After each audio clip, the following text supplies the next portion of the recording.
예언이 미래를 예고하는 것이 1차적인 의미가 아니라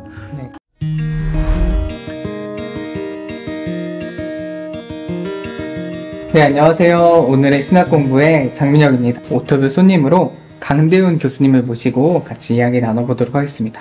안녕하세요. 안녕하세요. 신학학을 가르치고 있는 강대훈 교수입니다. 반갑습니다. 네, 저는 마태복음을 전공했습니다. 마태복음의 그 하늘의 상징성, 하늘의 이미지 언어, 말하자면 이제 구약과 유대교에 등장하는 그 하늘과 관련된 그림이나 언어가 마태복음에 어떻게 사용되고 어떤 역할을 하는지 그것을 마태복음 1장부터 28장까지 역할을 이제 살펴보는 것이 논문의 주제였고, 이후에도 계속 그 신약의 우주론이라고 해서 하늘뿐만 아니라 지옥이나 음부나 무저갱이나 낙원이나 이런 신학적 우주론 이런 데 지속적으로 관심을 가지고 구약과 유대교 문헌을 살피면서 그 신약의 언어와 어떻게 이제 관련이 있는지 그걸 통해서 본문의 의미를 좀 정확하게 또 깊게 드러내고자 흥미를 가지고 있습니다. 이제 마태복음을 원래 이제 전공하기로 마음을 먹었는데 마태복음을 읽다 보니까 하늘이라는 그 용어가 중요하게 사용이 되는 것이 분명한데 하늘을 그동안 이제 하나님의 대용어다. 하나님을 유대인들이 부르지 못하기 때문에 회피하는 그 의도로 하늘을 사용했다. 그렇게 이제 배우고 저도 그렇게 배웠어요. 네네. 그런데 실제로 마태복음의 그 하늘이라는 하늘에라는 표현이 지속적으로 공간으로서 역할을 하는 것이 너무 분명한데 그 하늘을 뭐 초월적이라든지 또 하나님이라든지 이렇게 바꿔버리는 것이 본문을 한 번 더 이렇게 원래의 의미를 이해하기보다는 한 번 더 신학적으로 해석을 한 것이다, 이런 생각이 들어서 하늘이라는 그 언어 자체에 관심을 두다 보니까 이 하늘이 뭐 구약에 있는 천상회의라든지 이 뭐 성전의 하늘 어떤 상징성이라든지 그런 것을 배경으로 해서 하늘을 하나님이 그의 천사들과 함께 계시는 공간으로서 사용하고 있다. 이 사실을 이제 생각을 하게 됐죠. 그래서 좀 더 깊게 살피기 위해서 공부를 더 하게 되었습니다. 와이마 교수는 서신서로 유명하고 갈라디아서 맨 끝에 있는 6장 끝부분, 결말 부분으로 이제 토론토 대학에서 학위를 받고 서신과 관련해서 글을 많이 썼고 지금 칼빈 신학교에 이제 30년째 가르치고 있고 이분의 이제 그 서신에 대해서 번역된 책도 있습니다. 서신 분야에서 관심을 수십 년 동안 두다 보니까 요한계시록에 있는 그 7편의 편지 여기에 관심을 가지고 연구를 시작한 걸로 보입니다. 이 책은 요한계시록 2, 3장의 그 주석이라고 볼 수 있습니다. 기존에 이제 해머라든지 소수의 학자들이 7개의 편지를 분석한 작품을 남기긴 했습니다. 제가 주석을 쓰다 보면 이 분석한 책을 찾아보면 한 뭐 2-3권 정도 거의 없어요. 이것만 다룬 글은. 와이만은 방금 말씀드린 그 책은 주로 역사적 배경을 중심으로 해서 다루는데 이 책은 역사적 배경을 종합적으로, 그러니까 지금까지 나와 있는 배경 자료는 다 이렇게 수록을 하고 있다고 보입니다. 그리고 그 외에 신학적 의미를 또 문학적 읽기를 통해서 파악을 하는 종합적으로 하고 이 책을 이제 쓰게 된 계기가 원래 그 설교자들과 대화, 설교자를 돕기 위해서 모임을 시작하다가 이 책을 이제 쓰게 됐기 때문에 본인 설교도 있고 그리고 설교를 하면서 책을 쓰고 또 책을 쓰면서 설교를 했기 때문에 이 계시록 2, 3장의 주석뿐만 아니라 이걸 실제로 그 당시에 그 교회가 받았을 그 어떤 느낌을 생각하면서 이 주석을 쓰고 또 설교문을 썼죠. 그래서 이 책은 계시록 2, 3장의 그 종합적인 주석이면서 해설서다 이렇게 볼 수가 있고 또 설교가 붙어 있기 때문에 설교도 이렇게 포함하는 책이다라고 볼 수 있는데 앞부분에는 7개의 편지의 그 구조를 또 잘 분석을 하고 있습니다. 거시적 관점에서 구조를 또 분석하고 또 각 편지가 공통적으로 다루는 패턴이 있기 때문에 미시적으로도 분석을 하고 있습니다. 그러니까 서론 부분도 또 저자가 또 요한이 어떤 사람인지도 설명하고 있고 그러니까 본문 분석뿐만 아니라 전체 그 7개 편지 전체를 분석하는 그런 좋은 자료를 제공하고 있습니다.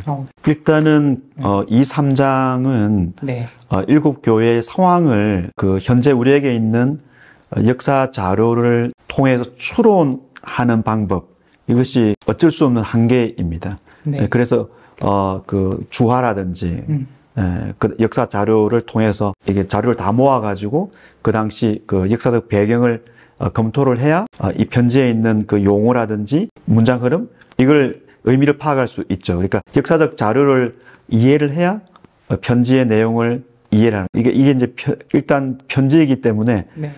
저자와 독자가 서로를 알고 있다라는 것이죠. 그러니까 저자가 독자를 잘 알고 있는 상황에서 그들이 서로 알고 있는 언어를 사용했기 때문에 우리는 이제 언어를 잘 모르니까, 그래서 그 언어를 이해하기 위해서는 역사적 배경을 검토를 누가 해줘야 되는데, 와이마가 그런 면에서 역사적 자료를 잘 검토하고, 이제까지 이제 우리가 다른 주석, 좋은 주석들이 있기 때문에 거기도 그런 자료들이 있습니다. 그런 자료를 다 검토하고 현재 이제 목회자들이나 독자들이 이해할 수 있는 언어로 소개하고 있습니다. 그러니까 방대한 역사 자료를 우리에게 소개하고 있기 때문에 그런 점에서 이 책에 가치가 있다라고 생각하고, 그 역사적 자료를 배경으로 해서 편지가 기록됐기 때문에 네. 이 편지의 의미도 풍성하게 잘 드러내고 있습니다. 이 서론에도 나오듯이 네. 와이만은 이게 편지지만 사실은 예언적 신탁이다. 7개 편지를 쓸 때 네. 그가 이렇게 말씀하신다. 이렇게 이제 그 타델레게이라는 표현을 쓰는데, 이게 전형적으로 그 구약의 선지자가 하나님의 그 예언 신탁을 전할 때 쓴 표현이기 때문에 네. 뭐 70인역이 250회 사용된다고 그러니까 그러니까 지금 요한은 자기를 선지자로 이해하고, 말씀하시는 분은 하나님이 아니라 예수님이죠. 예수님을 하나님의 위치에서 말씀하시는 분으로 예수님의 말씀을 전달하는 위치에서 전하고 있기 때문에 사실상 편지라고 하지만 2, 3장의 내용은 고대 편지의 그 형식을 따르지 않고 그 예언적 신탁이다, 이렇게 볼 수 있고, 그 당시에는 이 예언적 신탁이 우리 시대에 보면은 설교라고 할 수 있다. 그래서 우리 시대 사람들이 이해할 수 있도록 설교문을 이제 붙였죠. 그래서 정리해 보면은 이 책은 그 사람들이 어떤 상황에 처해 있는지를 정확하게 알고 있다. 그럼 그 상황을 이해하기 위해서는 역사적 문맥을 우리가 이해를 해야 되는데, 그 역사적 문맥을 이해하기 위해서는 그 당시 자료를 통해서 이해할 수 있고, 그런 면에서 이 책이 좋은 자료를 제공하고 있다 볼 수 있습니다. 아, 네. 보니까 막 사진도 되게 많더라고요. 네, 사진. 네. 그러니까 이 책은 그냥 책상에서 단시간에 기록한 책이 아니라 현장에 가서 사진을 찍고, 그 다음에 또 미국에 있는 현장 목회자들과 함께 토론하고 설교를 나누고 했던, 또 본인이 교회에서 설교를 또 꾸준히 한 내용이기 때문에 그 성경학자 입장에서는 굉장히 숙성이 잘 된 책이다, 이렇게 볼 수 있겠습니다. 네. 우리 1차적으로 이 내용이 서신이라고 하기 때문에 독자들이 모르는 이야기를 한다는 것은 그 서신의 그 기본 전달 의미가 아니죠. 그러니까 당시의 교회를 위한 글이다, 편지다라고 볼 수 있고, 이 편지를 이제 이렇게 회람하도록 되었기 때문에 7편지는 7이라는 숫자가 완전성을 의미하니까 소아시아에 있는 교회 전체를 위한 편지라고 볼 수 있죠. 요한이 이제 1장 서론에서 밝히기를 1장 1절에서는 예수 그리스도의 묵시다, 이렇게 소개를 하고, 그리고 이 장르가 묵시라는 것이죠.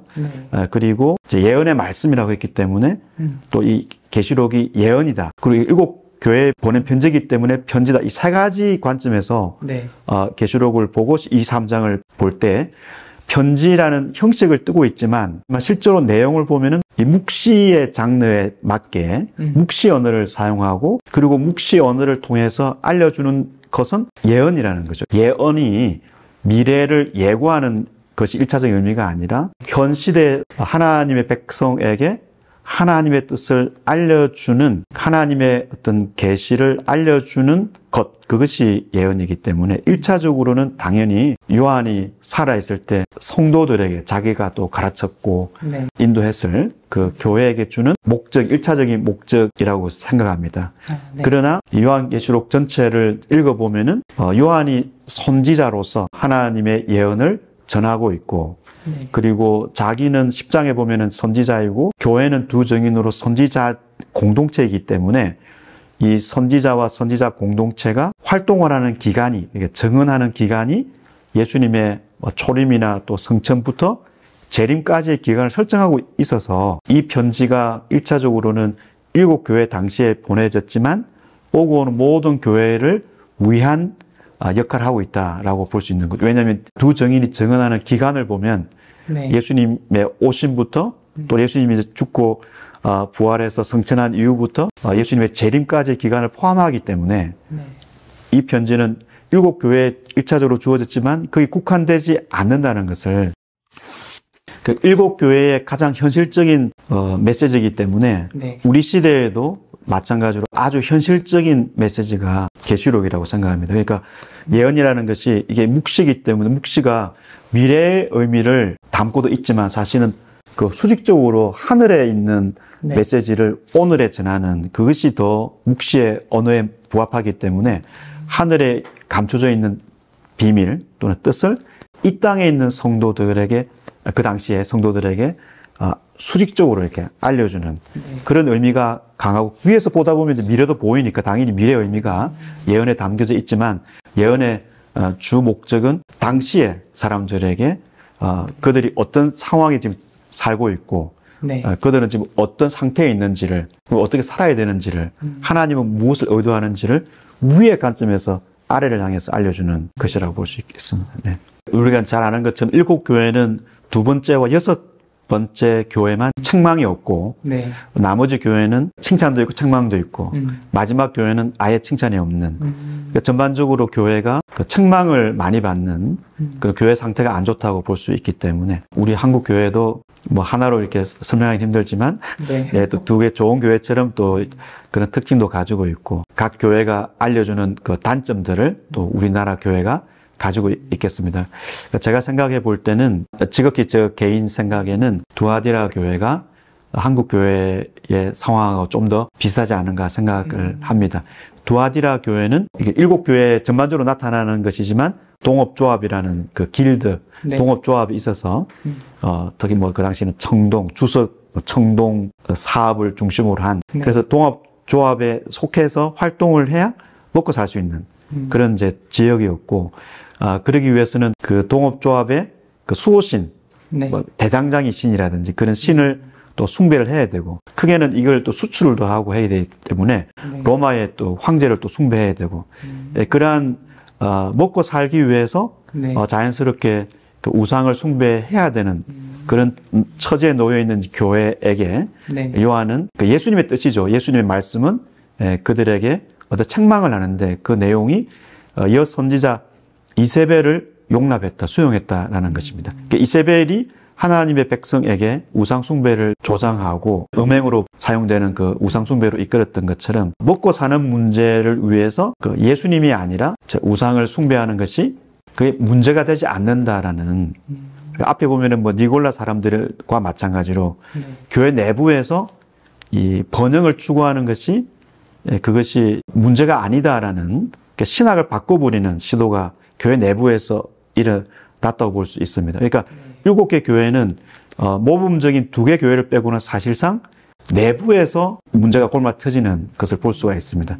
외적인 요인이 당연히 있겠지만 예수님은 내부의 문제를 지적하는데 그 내부의 문제가 먹고 사는 문제를 위해서 복음의 어떤 본질을 바꿔버리는 그런 시도를 하게 되고 그러다 보니까 계시록의 사실 전체 주제가 예수님을 경배한 어린 양을 경배할 것인가 아니면 짐승을 경배할 것인가 그게 큰 이슈이죠. 네. 그래서 이 두아디라 교회는 어린 양의 길을 따르거나 어린 양의 방식을 승리의 방식으로 삼기보다는 그 이세벨이 가르치는 대로 말하자면 뭐 번영신학을 추구한다든지 당시의 주류 그 가치관에 편성하는 것을 괜찮은 것으로 메시지를 바꾸었고 그 교회가 그렇게 따라갔는데 그런 측면에서 보면 우리 교회도 물질주의라든지 어떤 세속주의라든지 그러니까 자본을 섬기는 네. 그런 돈을 섬기는 그런 분위기에서 저항을 하고 예수님을 경배하고 예수님의 길을 성도들의 길로 주장을 해야 되는데 그러기에는 이 세상에서 생존하기가 어렵다. 그래서 교회 내부에서 이제 복음의 메시지를 바꾸는 시도가 일어나고 예수님만 이렇게 경배하는 것이 아니라 이세벨이 이야기했던 것처럼 그 우상숭배, 우상숭배라는 것이 보면은 그 동업조합에 가입해서 먹고 살기 위해서 그 영혼을 팔았던 것처럼 그런 이세벨의 주장을 따라가는 분위기가 교회 내부에도 있고 그래서 교회와 교회 밖이 그렇게 크게 돈 욕심에 있어서는 차이가 나지 않는 네. 그런 것이 되지 않는가 싶고, 또 이세벨이 사실은 그 음녀로 이렇게 묘사가 되는데 네. 우리 계시록에서 음녀가 바벨론이니까 결국 이 이세벨이 바벨론을 예고하는 그런 이제 역할을 하고 있죠. 그런 측면에서 교회가 바벨론을 왜 사랑하냐면 이 바벨론의 그 사치를 즐기고 싶어서 네. 바벨론의 아름다움에 매료되고, 교회도 그 매료되는 것을 문제가 아니다 라고 이제 주장하기 위해서는 내부에서 복음의 메시지를 바꿔야 되니까 네. 그 바꾸는 작업이 교회 안에서 일어났다는 거죠. 니골라 사람들도 마찬가지고, 그러니까 발람의 죄도 마찬가지고, 이 공동체 안에서 그런 흐름이, 번영신학이라는 흐름이 생겼다는 것이죠. 교회 안에서 밖에서 온 게 아니고, 그러니까 교회의 어려움은 밖의 문제가 아니라 내부의 문제라는 거죠. 내부에 분명히 그 복음의 본질을 바꾸는 사람들이 있다는 것이죠. 그 사람들의 약에 도취되는 사람들이 예수님 보실 때는 문제가 있는데 그 문제를 인식하지 못하고 살아가는 그런 걸 볼 때 두아디라 교회하고 비슷하지 않은가라는 이제 부정적인 관점에서 보면 긍정적인 측면도 있겠습니다. 네. 짐승을 경배할지 어린 양을 경배할지 요한계시록 주제라고 생각할 수 있겠네요. 종말론을 너무 많이 생각하는데 계시록을 누구를 경배할 것인가, 누구를 경배했을 때 나중에 그 운명이 어떻게 될 것인가를 보여주기 위해서 종말론을 이야기하는 것이지, 종말론을 이야기하기 위해서 계시록을 쓴 것이 아니죠. 제가 볼 때는 이 책을 가장 많이 볼 사람들은 목회자들 같습니다. 네, 목회자들은 이 책의 내용을 통해서 그 역사적인 문맥을 이해하고, 지금 이 언어가 이런 역사적 배경에 기초해서 사용되었구나, 그것을 이제 이해할 수 있도록 도와준다고 생각합니다, 이 책이. 네. 그런 측면에서 큰 도움이 되고, 그리고 또 설교가 나오기 때문에 이 본문을 어떻게 전달하는 것이 효과적인가를 알 수 있고요. 네. 그 다음에 일반 독자들도 충분히 읽을 수 있는, 그래서 우리가 지금 현재 어느 위치에 있는지, 신앙의 어떤 점검 기준으로 봤을 때 어느 위치에 있고 교회를 미혹하고 교회를 무너지게 하는 요소가 무엇인지를 알 수 있는, 그래서 이제 경각심을 알려주면서 시대를 바르게 이렇게 판단할 수 있는 지혜를 주는 그런 책입니다. 그래서 일반 독자들도 많이 읽으면 좋겠습니다.